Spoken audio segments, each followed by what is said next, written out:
En pleine affaire Cahuzac, cette révélation qui tombe donc très mal pour le gouvernement. Selon Le Monde, le trésorier de campagne de François Hollande serait actionnaire de deux sociétés offshore dans les îles Caïmans. Jean-Jacques Augier confirme les faits, mais assure n'avoir ni compte bancaire ni investissement personnel dans ce territoire. On va essayer d'y voir un petit peu plus clair avec vous, Jérôme Libeskind.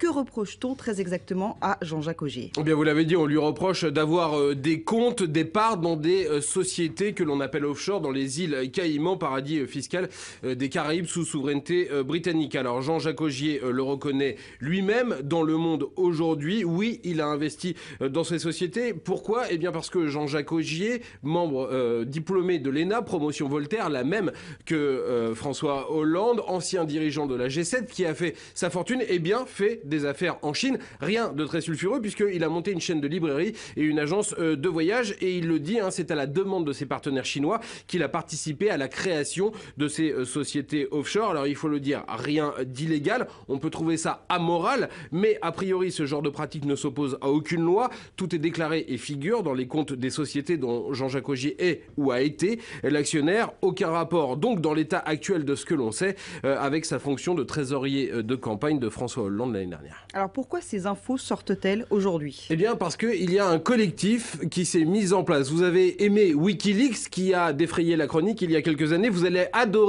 Offshore Leaks. Qu'est-ce que c'est? C'est un collectif de journalistes. Ils sont 86. Ils viennent de 46 pays. Ils ont enquêté pendant 15 mois. Ils ont décortiqué 2,5 millions de fichiers, 120 000 entreprises offshore passées au crible. Et ils ont décidé de regarder qui en étaient les actionnaires. Parmi ces derniers, on trouve absolument de tout. Des dentistes américains, des paysans grecs, des proches de Vladimir Poutine et une centaine de Français, dont Jean-Jacques Augier. Donc, un peu comme Wikileaks, l'idée de Offshore Leaks, c'est de mettre ces informations à la disposition de la presse de tous les pays. Et je pense qu'on n'a pas fini d'en entendre parler, puisque les sommes qui seraient déposées dans ces sociétés offshore sont absolument colossales. On parle de presque 21 000 milliards de dollars. 21 000 milliards de dollars, c'est à peu près l'équivalent du PIB américain plus le PIB japonais.